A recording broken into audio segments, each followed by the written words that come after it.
Pues mis hermanos, pasamos ahora a la exposición de la palabra de Dios para continuar exponiendo el Evangelio de Juan, donde el apóstol Juan nos ha estado presentando a Jesús como Dios, porque dice que era en el principio con Dios y era Dios.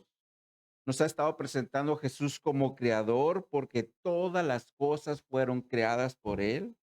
Nos ha estado presentando a Jesús como la luz de los hombres, porque en él estaba la vida y era la luz de los hombres.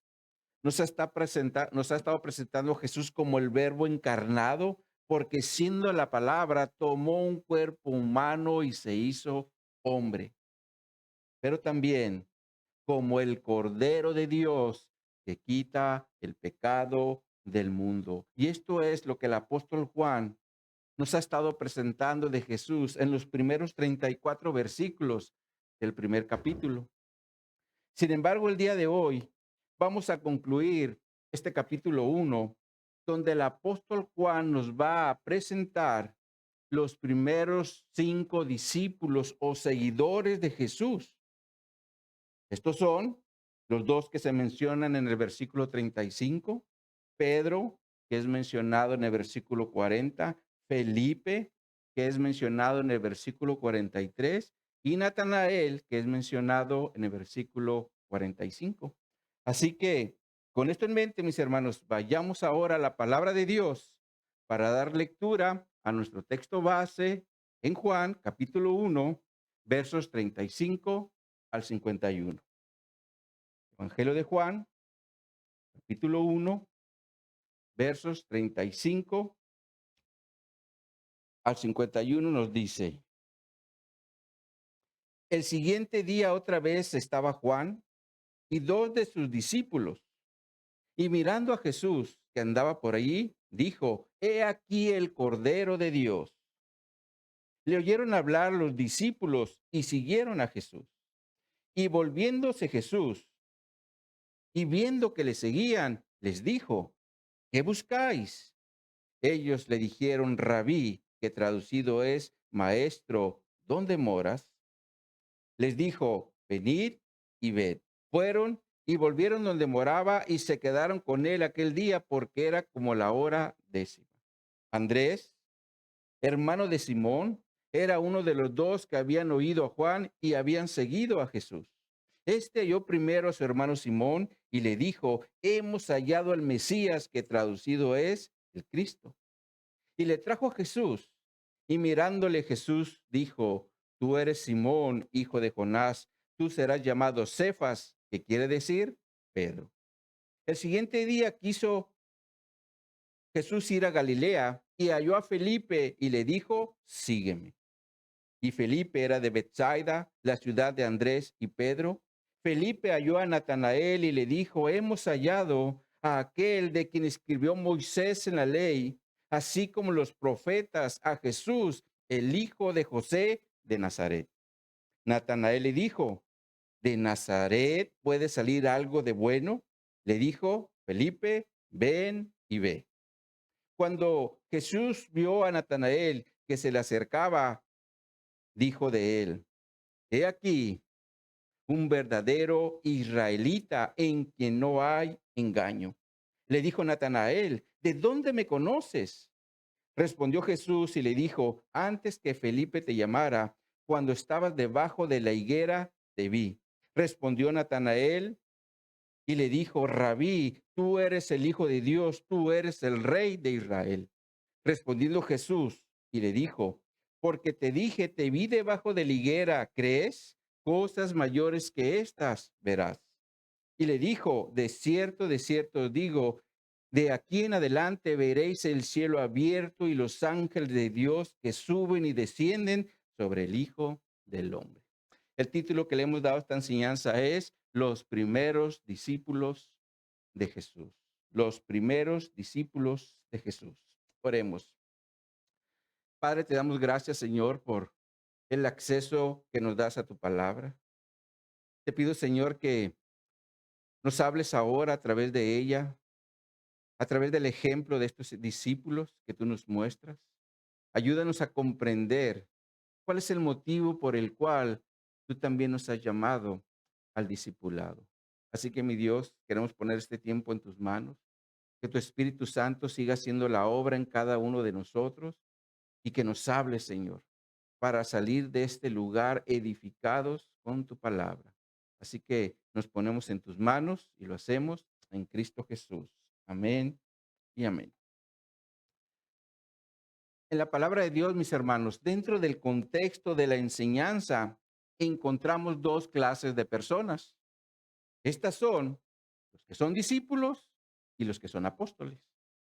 Ahora, la palabra discípulo viene del griego matetes y se refiere a un aprendiz o un estudiante. Y la palabra apóstol viene del griego apóstolos, y del latín discípulus, y se refiere a un enviado o un mensajero. Ahora, en el caso del discípulo, la primera vez que aparece esta palabra en el Antiguo Testamento fue cuando David está haciendo los últimos preparativos para pasarle la estafeta a su hijo Salomón. Y esto lo vemos mencionado en los últimos capítulos del primer libro de Crónicas. Por ejemplo, en el capítulo 23, David empieza con la organización de los levitas para dirigir la obra en la casa de Dios. En el capítulo 24, David organiza a los sacerdotes para el servicio en el templo. Y en el capítulo 25, David organiza la distribución de los músicos y cantores. Y aquí es donde aparece por primera vez la palabra discípulo. Esto lo vemos en Primera de Crónicas, en el capítulo 25, en el versículo 8, donde dice, y echaron suertes para servir por turnos, entrando el pequeño con el grande, lo mismo el maestro que el discípulo. Aquí se menciona la palabra discípulo, pero también la palabra maestro, porque el discípulo es el aprendiz de su maestro, solo que en este caso es en el contexto de la música para servir en el templo. Sin embargo, la palabra discípulo aquí aparece en singular, porque habla de un solo discípulo bajo la instrucción de un maestro. Es como cuando algunos padres solicitan clases particulares para sus hijos, para que les ayuden a posiblemente a lo mejor hacer un examen o alguna materia en la cual están ellos atrasados. Esa es la idea. Sin embargo, en el libro de Isaías tenemos otra referencia al discipulado, solo que ahora Isaías lo presenta en plural y lo hace bajo el contexto de aquellos que temen a Dios y esperan en Dios. Veamos junto esta escritura. Vayan en su Biblia Isaías capítulo 8 para que leamos a partir del versículo 11. Isaías capítulo 8, versículo 11 en adelante.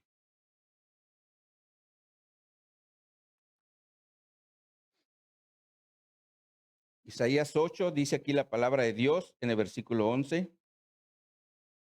Porque Jehová me dijo de esta manera con mano fuerte y me enseñó que no caminase por el camino de este pueblo diciendo, no llaméis conspiración a todas las cosas que este pueblo llama conspiración, ni temáis lo que ellos temen, ni tengáis miedo. A Jehová de los ejércitos, a él santificad, sea él vuestro temor y él sea vuestro miedo. Entonces él será por santuario, pero a las dos casas de Israel por piedra para tropezar y por tropezadero para caer y por lazo y por red al que mora en Jerusalén. Y muchos tropezarán entre ellos y caerán y serán quebrantados y se enredarán y serán apresados. Pero observen lo que dice el versículo 16. Ata el testimonio, sella la ley entre, ¿quién dice? Entre mis discípulos. Aquí la palabra discípulos ya se presenta en plural, lo cual indica que son más de uno. Sin embargo, qué tremendo, mis hermanos, lo que el Señor le está diciendo aquí al pueblo en el versículo 14, cuando está hablando de las dos casas de Israel, y esto se refiere a las 10 tribus del norte y a las 2 del sur. Cuando el Señor les dice que son como piedra para tropezar y tropezadero para caer, y muchos tropezarán entre ellos y caerán y serán quebrantados y serán apresados. Y esto nos habla, mis hermanos, de un pueblo que en lugar de ser luz para dar dirección, eran un pueblo de tropiezo. Sin embargo, también nos dice el texto que no todos estaban en esa condición, y esto habla de un remanente. Y aquí es donde se menciona la palabra discípulos en plural cuando dice en el versículo 16, ata el testimonio, sella la ley entre mis discípulos, lo cual indica que Isaías se le habían asignado tener discípulos en esa generación donde muchos judíos eran de tropezadero porque no vivían en el temor de Dios. Por eso el Señor le dice a Isaías en el versículo 11, no camines por el camino de este pueblo.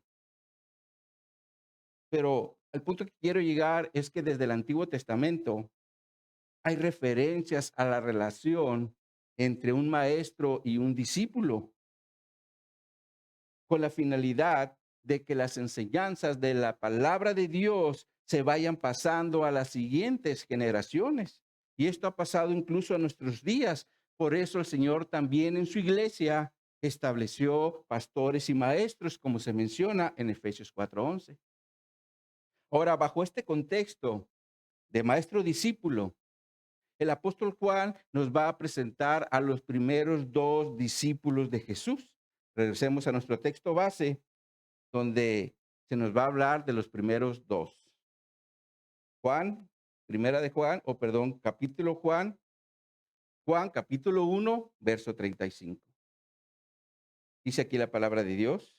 El siguiente día otra vez estaba Juan, es decir, Juan el Bautista, y dos de sus discípulos. Aquí el apóstol Juan empieza a hablar de dos discípulos, los cuales primeramente eran discípulos de Juan el Bautista, pero estos posteriormente fueron los que siguieron a Jesús, como se menciona en el versículo 37. Sin embargo, en el versículo 36, el apóstol Juan vuelve a mencionar las palabras dichas por Juan el Bautista cuando dijo en el versículo 29, he aquí el Cordero de Dios. Y sabemos que cuando un escritor bíblico, mis hermanos, repite una palabra es porque quiere hacer un énfasis. Y aquí el énfasis es que Jesús es el Cordero de Dios.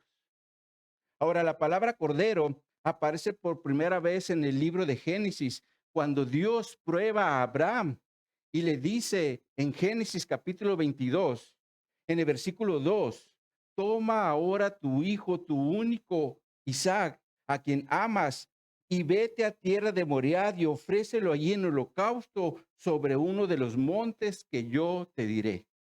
Ahora, cuando Abraham llega a ese lugar para sacrificar a su hijo Isaac, conforme a lo que el Señor le había instruido, Isaac le pregunta a Abraham en Génesis 22:7, Padre mío. Y él respondió, heme aquí, mi hijo. Y él le dijo, he aquí el fuego y la leña, mas ¿dónde está el cordero para el holocausto? Lo cual nos indica que en el contexto de Abraham como de Isaac, los holocaustos se hacían por medio de un cordero. Y Abraham le contesta a su hijo en el versículo 8, Dios proveerá un cordero para el holocausto. Ahora, cuando Abraham ya está a punto de sacrificar a Isaac, Dios lo detiene y le dice en Génesis 22:12, no extiendas tu mano sobre el muchacho, ni le hagas nada, porque yo conozco que temes a Dios, por cuando no me rehusaste tu único hijo. Pero después de esto, dice en Génesis 22:13, entonces alzó Abraham sus ojos y miró, y he aquí a sus espaldas un carnero trabado en un zarzal por sus cuernos. Y fue Abraham y tomó el cordero y lo ofreció en holocaustos en lugar de su hijo. Ahora, ¿cuál es la idea aquí? Esto es, mis hermanos, que Dios proveyó un sustituto para el holocausto por medio de un carnero, es decir, un macho de oveja adulto o adulta. Y de la misma forma, mis hermanos, Jesús es nuestro Cordero de Dios que vino a morir en sustitución de cada uno de nosotros. Por eso el apóstol Pedro también dice en su primer libro, en Primera de Pedro, capítulo 1, versos 18 al 20, sabiendo que fuiste rescatados de vuestra vana manera de vivir, la cual recibiste de vuestros padres, no con cosas corruptibles como oro o plata, sino con la sangre preciosa de Cristo, como de un cordero sin mancha y sin contaminación, ya destinado desde antes de la fundación del mundo, pero manifestado en los postreros tiempos por amor de vosotros.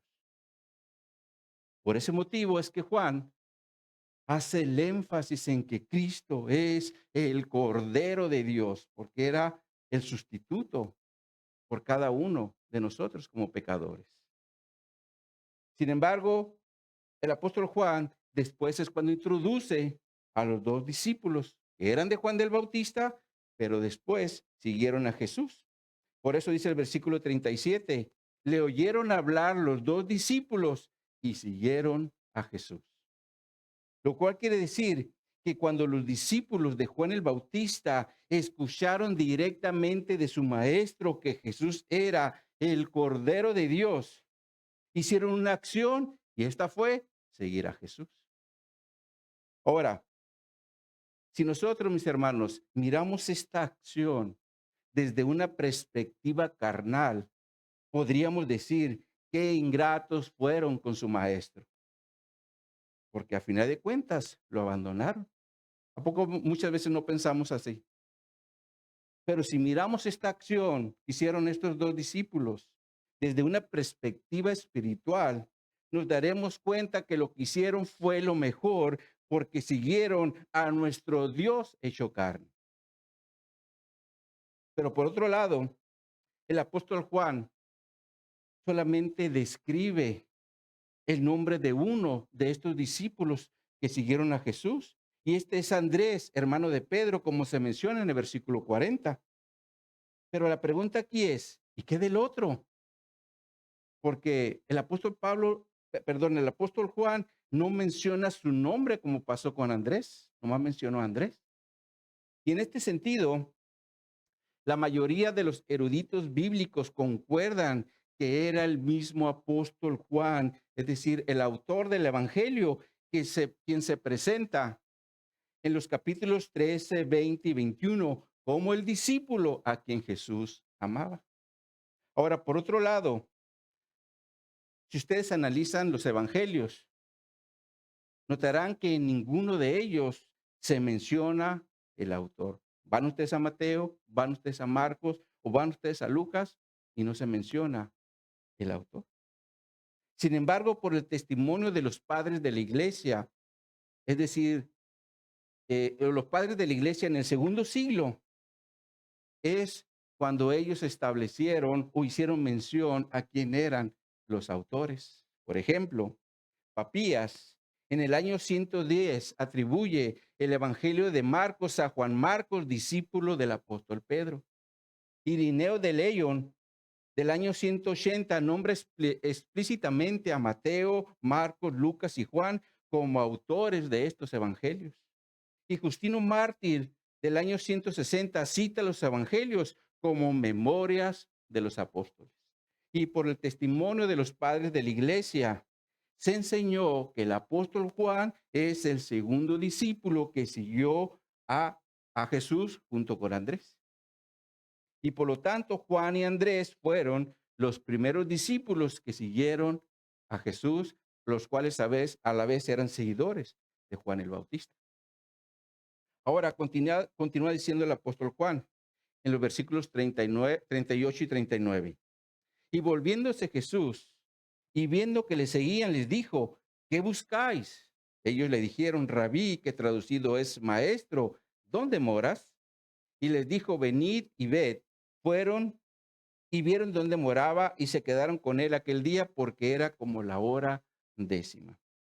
Aquí se menciona que Jesús, cuando los miró, que le estaban siguiendo, les dijo o les hace una pregunta, ¿qué buscáis? Como cuando alguien dice, ¿qué se te ofrece? ¿Me estás siguiendo? ¿Qué se te ofrece? A lo que los discípulos le contestan haciendo alusión a un maestro, por eso le dicen rabí, palabra que se refiere a un maestro. Sin embargo, después le preguntan, ¿dónde moras? Como diciendo, ¿dónde te estás quedando? Y Jesús les dice, vengan y vean, lo cual nos muestra que Jesús no lo rechazó. Y esto, mis hermanos, es algo que al día de hoy sigue pasando cuando alguien sigue a Jesús, porque Jesús nunca va a rechazar a los que le buscan. Ahora, ¿saben por qué es esto, mis hermanos? Y esto es porque Jesús conoce perfectamente a aquellos en los que el Padre ya hizo una obra para que le busquen. Como Jesús lo menciona en su oración en Juan capítulo 17, en los versículos 5 al 7, donde dice, ahora pues, Padre, glorifica tú al lado tuyo, glorifícame tú al lado tuyo, con aquella gloria que tuve contigo antes que el mundo fuese. He manifestado tu nombre a los hombres que del mundo me diste.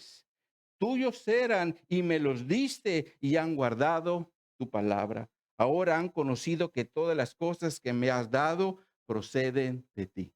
Lo cual significa que Jesús conoce perfectamente a aquellos que el Padre les da. Por ese motivo Jesús no lo rechaza. Ahora, cuando una persona no ha nacido de nuevo por medio de la obra del Padre, difícilmente va a buscar a Jesús para seguirle como lo hicieron estos dos discípulos. De hecho, el tema de nacer de nuevo, el apóstol Juan lo va a tocar con más detalles en el capítulo 3 cuando Jesús habla con Nicodemo. Pero ya desde este primer capítulo, el apóstol Juan empieza a darnos detalles de la obra del Padre para buscar a Jesús o seguir a Jesús. La primera referencia la encontramos en los versículos 12 y 13 de este primer capítulo, donde dice, mas a todos los que le recibieron, a los que creen en su nombre, les dio potestad de ser hechos hijos de Dios, los cuales no son engendrados de sangre, ni de voluntad de carne, ni de voluntad de varón, sino de Dios, es decir, del Padre. Esta es una referencia directa a la obra del Padre. Sin embargo, Juan en el capítulo 6 va a volver a reafirmar esto después del capítulo 3, cuando Jesús menciona, yo soy el pan de vida. Y bajo este contexto, Jesús dice en Juan capítulo 6, en los versículos 64 al 66, pero algunos de vosotros que no creen, porque Jesús sabía desde el principio quiénes eran los que no creían y quiénes le habían de entregar. Y dijo, por eso os he dicho que ninguno puede venir a mí si no le fuere dado del Padre. Desde entonces muchos de sus discípulos volvieron atrás y ya no andaban con él. Es claro que si una persona no ha nacido de nuevo, son de los que se van a volver o de los que ya no van a buscar a Jesús. Y si buscan a Jesús, muchas veces es por lo que les da. Como se menciona en Juan 6, en los versículos 25 y 26, donde nos dice, y hallándole al otro lado del mar, le dijeron, Rabí, ¿cuándo llegaste acá? Respondió Jesús y les dijo, de cierto os digo, es una afirmación, que me buscáis no porque habéis visto las señales, sino porque comisteis el pan y os saciaste.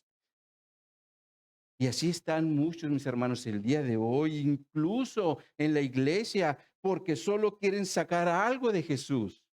Por ejemplo, cuando tienen un problema con el cónyuge, buscan a Jesús. Cuando tienen un problema con los hijos, buscan a Jesús. Cuando tienen un problema en el trabajo, buscan a Jesús. O cuando tienen algún problema de salud, buscan a Jesús. Como si Jesús fuera una varita mágica que está a su disposición para solucionar cada uno de sus problemas.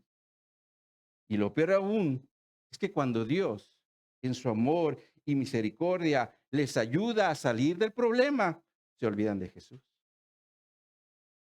Cuando debería ser todo lo contrario, ya que en agradecimiento a la obra que el Señor hizo con nosotros, o su ayuda, deberíamos servir a Jesús para que su reino continúe avanzando. Y espero, mis hermanos, que nadie de los que estamos aquí seamos de esos que solo buscan a Jesús para solucionar problemas. Mejor que seamos de los nacidos de nuevo que buscan a Jesús para servirle en su obra. ¿Cuántos de esos hay aquí? Pues espero que el Señor siga haciendo la obra para que haya más. Amén. Entonces, retomando, Jesús recibió a estos dos discípulos y les dijo, venid y ved. Y por lo tanto, ellos fueron a donde Jesús moraba. Sin embargo, el texto también nos dice que se darán con Jesús ese día porque era como la hora décima. Y esto se refiere a las 4 de la tarde de nuestro calendario solar, porque recordemos que los judíos tenían un calendario lunar donde las primeras horas del día, a partir de ahí empezaban a contar, que era eso aproximadamente de las 6 de la mañana, y empezaba la primera hora.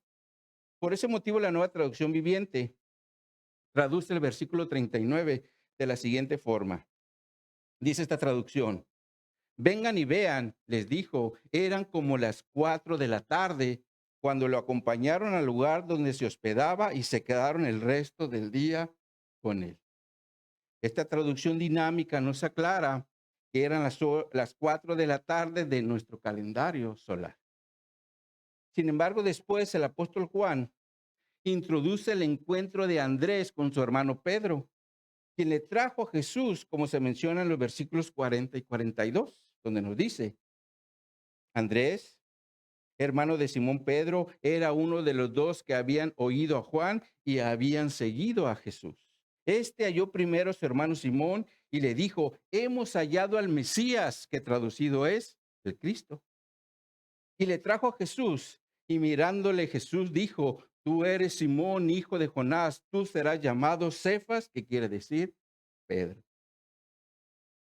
Aquí es, mis hermanos, donde entra en escena el tercer discípulo de Jesús, llamado Simón Pedro, a quien Andrés, o más bien que Andrés le dice, hemos hallado o encontrado al Mesías. Ahora, ¿cuál era la referencia que los israelitas tenían del Mesías en el primer siglo? Y esta la encontramos, mis hermanos, en la profecía del libro de Daniel, cuando el pueblo de Israel estaba en cautiverio bajo los babilonios. Y aquí es donde Daniel se le da la profecía de las 70 semanas. Veamos esta escritura. Vayamos allá a Daniel 9. Vamos a leer a partir del versículo 24.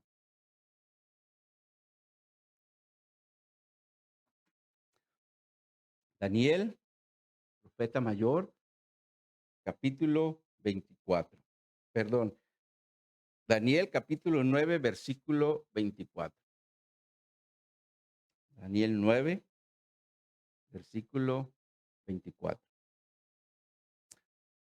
Dice aquí la palabra de Dios.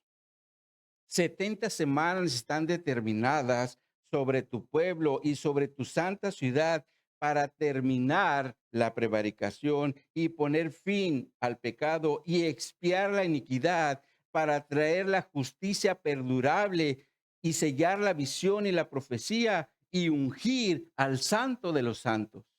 Sabe pues y entiende que desde la salida de la orden para restaurar y edificar a Jerusalén hasta el Mesías príncipe, habrá 7 semanas y 72 semanas, y se volverá a edificar la plaza y el muro en los tiempos angustiosos. Y después de las 72 semanas se quitará la vida al Mesías, no por sí, mas no por sí. Y el pueblo de un príncipe que ha de venir destruirá la ciudad y el santuario, y su fin será con inundación. Hasta el fin de la guerra durará las devastaciones. Y por otra semana confirmará el pacto con muchos. A la mitad de la semana hará cesar el sacrificio y la ofrenda.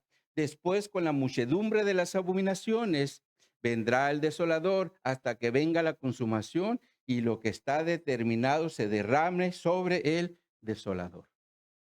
En esta visión, mis hermanos, Daniel recibe, o en esta visión es donde se menciona más bien la venida del Mesías príncipe.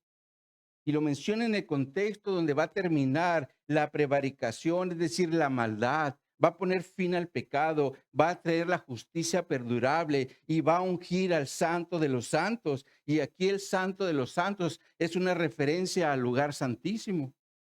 Por eso la Nueva Traducción Viviente lo traduce de la siguiente forma, el versículo 24.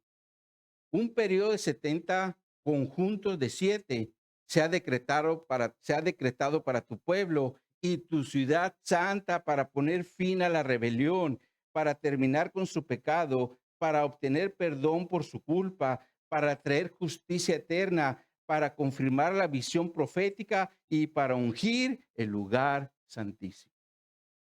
Ahora, nosotros sabemos que el lugar santísimo era la parte donde mora la presencia de Dios en el templo.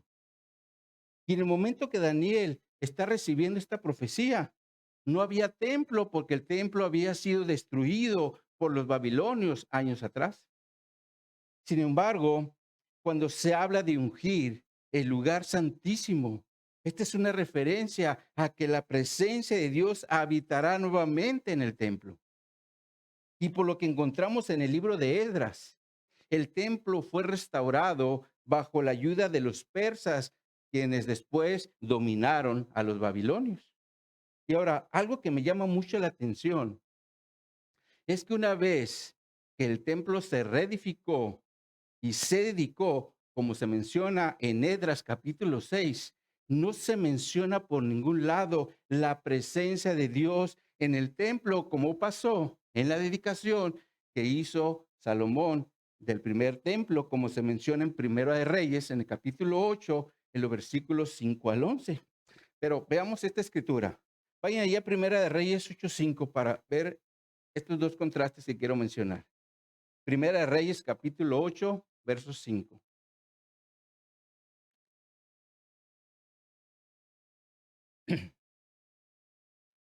Primera de Reyes, capítulo 8, verso 5 nos dice: Y el rey Salomón y toda la congregación de Israel que se había reunido con él, estaban con él delante del arca sacrificando ovejas y bueyes, que por la multitud no se podía continuar ni numerar. Y los sacerdotes metieron el arca del pacto de Jehová en su lugar, en el santuario de la casa, en el lugar santísimo debajo de las alas de los querubines, porque los querubines tenían extendidas las alas sobre el lugar del arca, y así cubrían los querubines el arca y sus varas por encima. Y sacaron las varas de madera que sus extremos se dejaban ver desde el lugar santo, que está delante del lugar santísimo, pero no se dejaban ver desde más afuera, y así quedaron hasta hoy.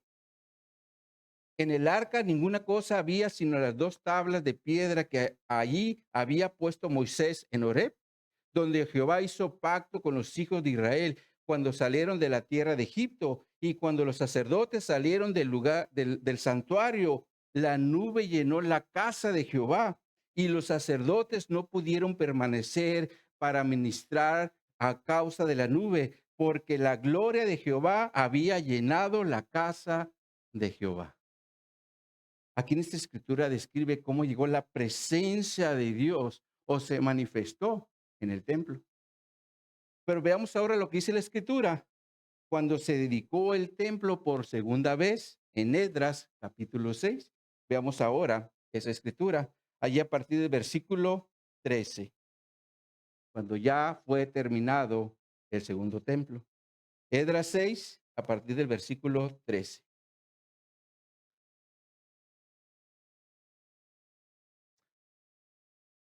Esdras 6, versículo 13 en adelante nos dice: Entonces Tatnai, gobernador del otro lado del río, y Setar Besnai y sus compañeros hicieron puntualmente según el rey Darío había ordenado. Y los ancianos de los judíos edificaban y prosperaban conforme a la profecía del profeta Ageo y de Zacarías, hijo de Ido. Edificaron pues y terminaron por orden del Dios de Israel y por mandato de Ciro, de Darío y de Artajerjes, rey de Persia.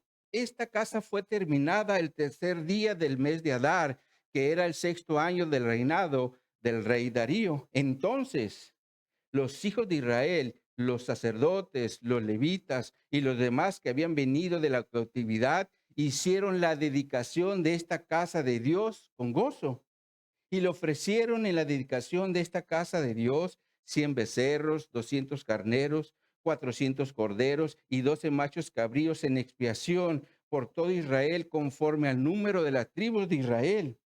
Y se pusieron los sacerdotes en sus turnos y a los levitas en sus clases para el servicio de Dios en Jerusalén, conforme al escrito en el libro de Moisés. Si ustedes observan y continúan leyendo el capítulo y lo que resta del libro, no se menciona por ningún lado que la presencia de Dios llegó a este segundo templo, como pasó en el primero. Pero también podemos observar que no se menciona para nada el arca del testimonio, la cual se perdió, ya nunca se supo más de ella. Y esto, mis hermanos, me hace pensar que el templo al que se refiere la visión de las 70 semanas, cuando se habla de ungir al santo de los santos, lo cual es una referencia al lugar santísimo donde mora la presencia de Dios, no se refiere a un templo físico en el futuro, sino más bien a un templo espiritual donde mora la presencia de Dios. Y ese templo, mis hermanos, hoy somos nosotros, la iglesia. Como el apóstol Pablo lo menciona en 2 Corintios capítulo 6, en los versículos 16 al 18, donde dice: ¿y qué acuerdo hay entre el templo de Dios y los ídolos? Porque vosotros sois el templo del Dios viviente, como Dios dijo: habitaré y andaré entre ellos y seré su Dios y ellos serán mi pueblo. Por lo cual salid del medio de ellos y apartaos, dice el Señor, y no toquéis lo inmundo, y yo os recibiré y seré para vosotros padre, y vosotros me seréis hijos e hijas, dice el Señor Todopoderoso. Entonces es claro, mis hermanos, que nosotros en Cristo somos el templo del Dios viviente, donde mora su presencia. Por eso también somos llamados a la santidad, porque traemos en nosotros la presencia de Dios. Pero por otro lado, cuando Daniel recibe esta visión de las 70 semanas, pues los judíos seguían bajo el dominio de Babilonia y por lo tanto estaban en cautiverio. Sin embargo, Daniel ya había encontrado lo dicho por el profeta Jeremías en relación al tiempo que ellos estarían en ruinas, como se menciona en Daniel capítulo 1, verso 2, donde dice: en el año primero de Darío, hijo de Asuero, de la nación de los Medos, que vino a ser rey sobre el reino de los caldeos, en el año primero de su reinado, yo, Daniel, miré atentamente en los libros el número de los años de que habló el profeta Jeremías, que había de cumplirse las desolaciones de Israel en 70 años. Ahora, aquí la palabra desolaciones se refiere a ruina. Y así estaba Jerusalén cuando los babilonios se llevaron en cautiverio a los príncipes, a los valientes del pueblo, a los artesanos y a los guerreros. Porque dice la escritura en 2 Reyes 24:14 que los únicos que quedaron fueron los pobres. Por lo tanto, se quedó en ruinas. Por eso es que la profecía de Jeremías habla de las desolaciones de Jerusalén. Y esto es porque así se encontraba la ciudad después de la invasión de Babilonia. Ahora, la profecía de Jeremías se encuentra en Jeremías capítulo 25, verso al 11, donde dice: por tanto, así ha dicho Jehová de los ejércitos, por cuanto no habéis oído mis palabras, he aquí enviaré y tomaré a todas las tribus del norte, dice Jehová, y Nabucodonosor, rey de Babilonia, mi siervo, y los traerá contra esta tierra y contra sus moradores, y contra todas estas naciones alrededor, y los destruiré y los pondré por escarnio y por burla y en desolación perpetua. Y haré que desaparezca de entre ellos la voz de gozo, la voz de alegría, la voz de desposado, la voz de desposada, ruido de molino y luz de la lámpara. Toda esta tierra será puesta en ruinas y en espanto, y servirán estas naciones al rey de Babilonia 70 años.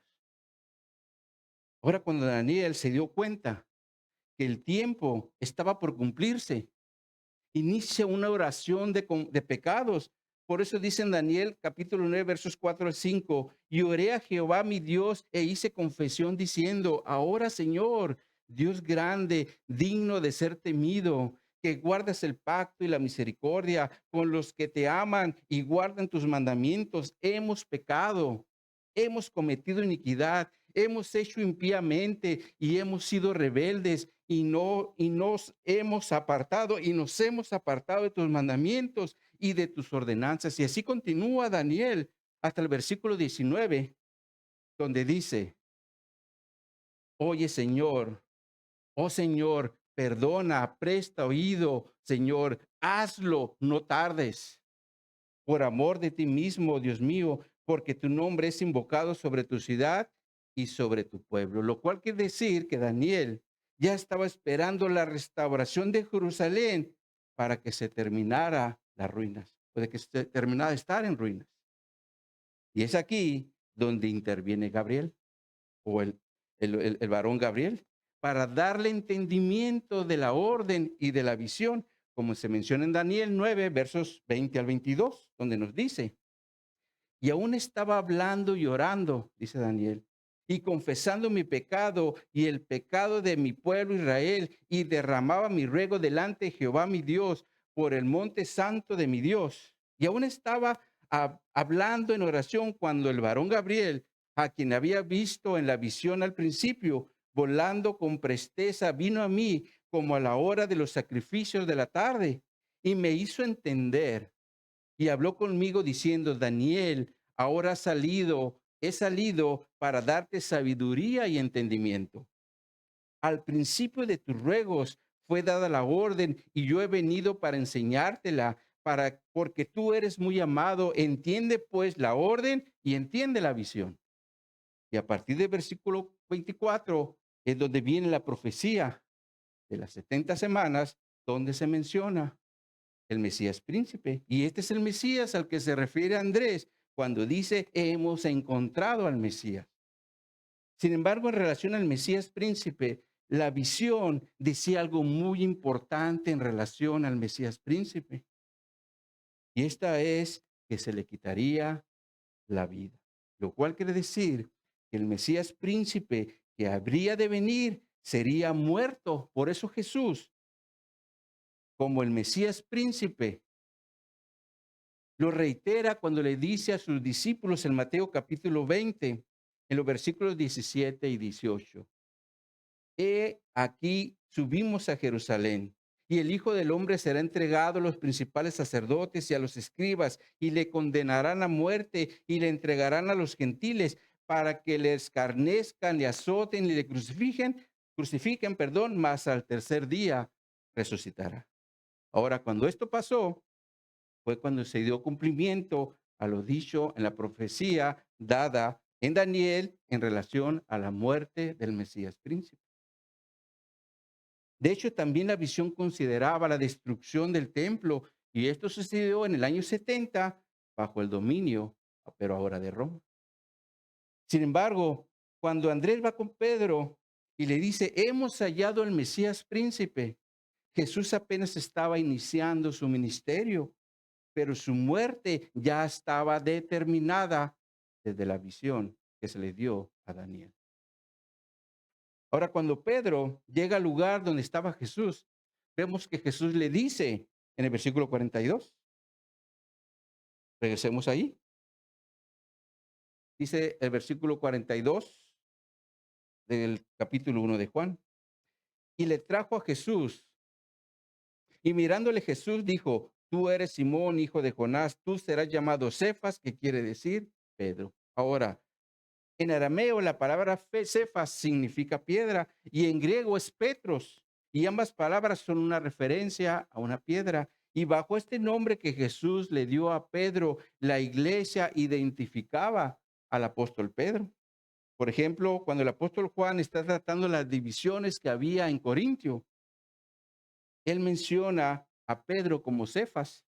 En 1 Corintios 11, en 1 Corintios, perdón, capítulo 1, versos 11 y 12, donde dice: porque he sido informado acerca de vosotros, hermanos míos, por los de Cloe, que hay entre vosotros contiendas. Quiero decir que cada uno de vosotros dice: yo soy de Pablo, yo de Apolos, y yo de Cefas, y yo de Cristo.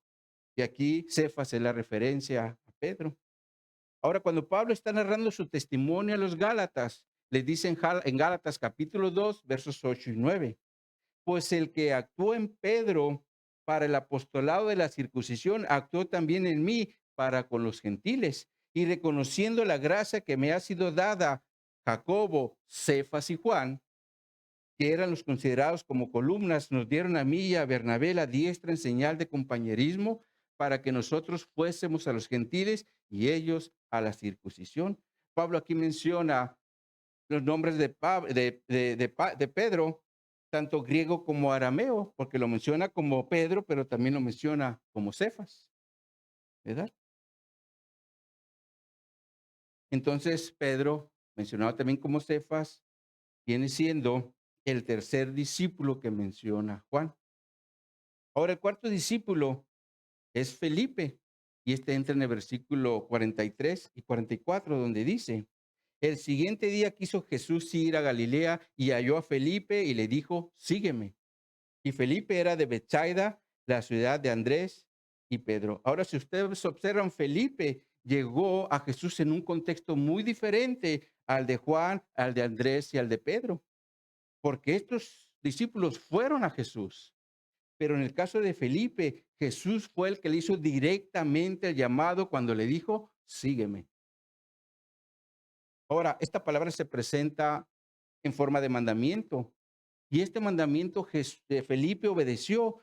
Por eso Felipe es mencionado como parte de los discípulos de Jesús, que por cierto también era de la misma ciudad de Andrés y Pedro, como se menciona en el versículo 44.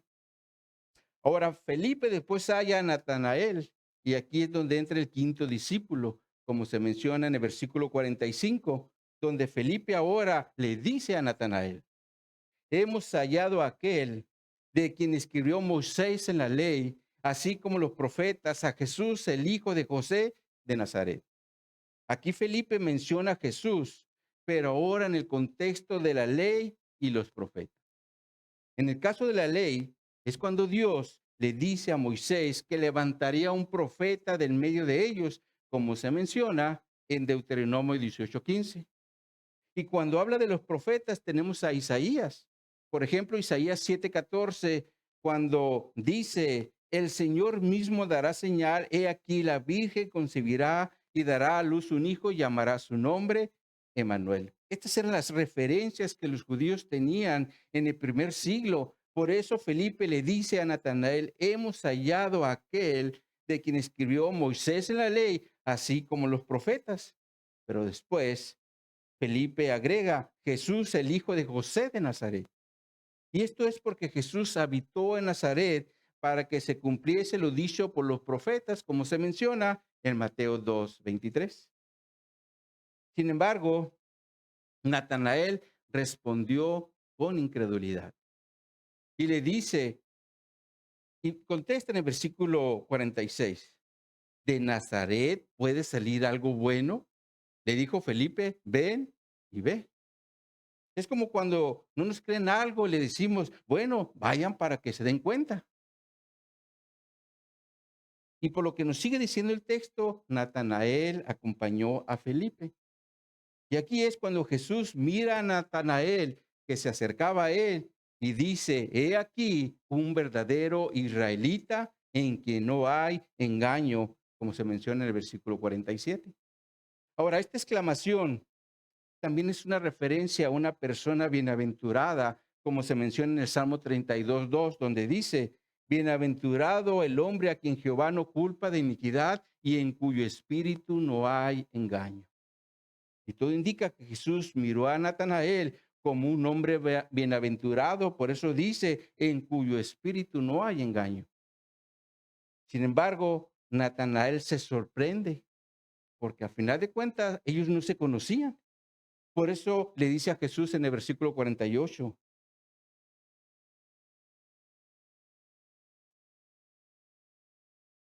le dice, no, es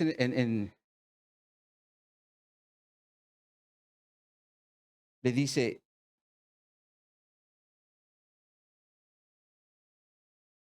me fue la escritura, pero eso dice, ¿de dónde me conoces? Es en el 48, ¿sí? ¿De dónde me conoces? Y Jesús le contesta, antes que Felipe te llamara, cuando estabas debajo de la higuera, te vi.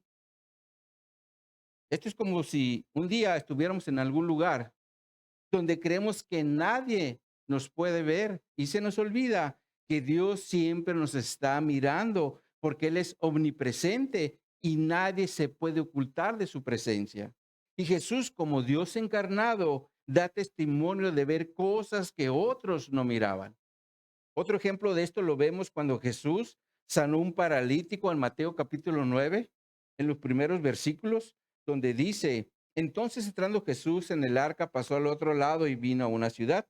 Y sucedió que le trajeron un paralítico teniendo sobre una cama, tendido sobre una cama, y al ver Jesús la fe de ellos, dijo al paralítico, ten ánimo, hijo, tus pecados te son perdonados. Entonces algunos de los escribas decían dentro de sí, este blasfema.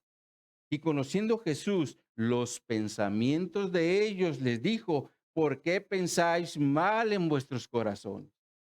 Esta escritura nos enseña que Jesús podía mirar incluso los pensamientos, y eso es algo que solo Dios puede hacer. Por eso Natanael le responde en el versículo 49, Rabí, tú eres el Hijo de Dios, tú eres el Rey de Israel. Aquí Natanael está mencionando a Jesús como maestro, como Hijo de Dios y como Rey de Israel. Y Jesús, de acuerdo establecido en la ley, en los salmos y los profetas, era todo eso. Ahora, ¿cuál fue la respuesta de Jesús en los versículos 50 y 51? Te dice, porque te dije, te vi debajo de la higuera, ¿crees? Cosas mayores que estas verás. Y le dijo, de cierto os digo, de aquí en adelante veréis el cielo abierto y a los ángeles de Dios que suben y descienden sobre el Hijo del Hombre. Ahora, en el versículo 50, Jesús le dice a Natanael, vas a ver cosas mayores. Y una de ellas fue, mis hermanos, que él fue testigo de la resurrección de Jesús, como Juan lo va a mencionar más adelante en el capítulo 21, en los primeros dos versículos, donde dice, después de esto Jesús se manifestó otra vez a sus discípulos junto al mar de Tiberias y se manifestó de esta manera. Estaban juntos Simón Pedro, Tomás, llamado Dínimo, Natanael, el de Caná de Galilea, los hijos de Zebedeo y otros de sus discípulos. Y de 14 dice, esta era ya la tercera vez que Jesús se manifestaba a sus discípulos después de haber resucitado de los muertos. Lo cual quiere decir que Natanael, como discípulo de Jesús, tuvo el privilegio de ver a Jesús resucitado. Sin embargo, Jesús le dice también a Natanael en el versículo 51, de cierto os digo, de aquí en adelante veréis el cielo abierto y a los ángeles de Dios que suben y descienden sobre el Hijo del Hombre. Y la idea aquí es, mis hermanos, que Jesús es como una escalera entre la tierra y el cielo donde se mueven los ángeles. Por eso la Nueva Traducción Viviente lo traduce de la siguiente forma. Dice esta traducción, les digo la verdad, todos ustedes verán el cielo abierto, a los ángeles de Dios subiendo y bajando sobre el Hijo del Hombre, quien es la escalera entre el cielo y la tierra. Es claro que la idea aquí es que hay una conexión entre el cielo y la tierra por medio de Jesús, para que de esa forma también nosotros como iglesia podamos acceder al cielo, pero espiritualmente. Como cuando oramos, porque por medio de la oración accedemos al trono de Dios que está en los cielos, como si subiéramos esa escalera. Espiritualmente, en la oración nos conectamos al cielo. Sin embargo, sabemos que un día vamos a estar en la presencia de Dios por toda la eternidad. Sin embargo, mis hermanos, y como conclusión, mientras no vayamos nosotros a la presencia de Dios como iglesia, consideremos los siguientes dos puntos. En primer lugar, no dejemos de ser discípulos de Cristo, hablándoles a otros de Jesús, como lo hizo Andrés con Pedro o Felipe con Natanael, para que de esa forma otros también conozcan a Jesús, nuestro Salvador. En segundo lugar, si somos discípulos de Cristo, sigamos siendo fieles al llamado que nos hizo y no permitamos por ningún motivo que las situaciones adversas que se nos vayan presentando vayan a afectar nuestra relación personal con Jesús, quien también es nuestro maestro porque nos dejó ejemplo a seguir. Así que mis hermanos, como iglesia de Cristo, sigamos adelante compartiendo el mensaje de las buenas nuevas a los perdidos, pero también perseverando en el Evangelio y fortaleciendo cada día nuestra relación con Cristo por medio de su palabra, por medio de la oración y a través de su iglesia. Amén. Vamos a orar. Oh Padre, te damos gracias, Señor, porque así como tuvieron el privilegio de conocerte, Juan, Andrés, Pedro, Felipe, Natanael, y después podríamos decir cada uno de nuestros nombres porque te hemos conocido a través de tu palabra, pero sobre todo, Señor, porque tú hiciste esa obra en nosotros, esa obra espiritual para podernos conectar contigo, Señor, poder utilizar esa escalera y acceder al cielo donde también está Jesús, nuestro Señor y Salvador, aunque lo hacemos espiritualmente, porque creemos que tú nos escuchas. Creemos, Señor, que tu palabra es verdad. Y creemos, Señor, que tú nos has hecho nuevas criaturas para que estemos siempre en comunión con nuestro Señor y Salvador, Señor. Así que yo te doy gracias, Señor, porque no nos has dejado solos. A través de tu palabra vemos otros ejemplos que llegaron a ti, los cuales tú no rechazaste, así como no nos rechazas a nosotros, Señor. Te damos gracias, Señor, porque es un privilegio que no podemos ver en otras personas, Señor. Así que yo te doy gracias, Señor, por la obra que estás haciendo en mi vida, como la obra que estás haciendo en cada uno de mis hermanos, para glorificarte, para honrarte, Señor, y para seguir siendo siervos tuyos en la extensión de tu reino, Señor. Así que gracias, Señor, por todo lo que sigues haciendo en nosotros y síguenos ayudando, Señor, como lo has hecho hasta ahorita, aún en tiempo de pruebas.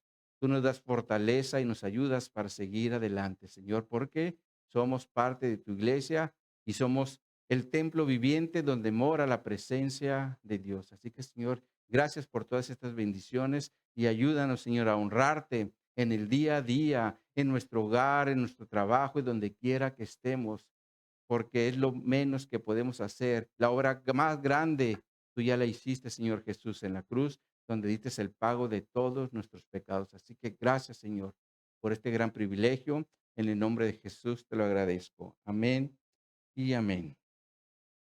Como ven, mis hermanos, vamos ahora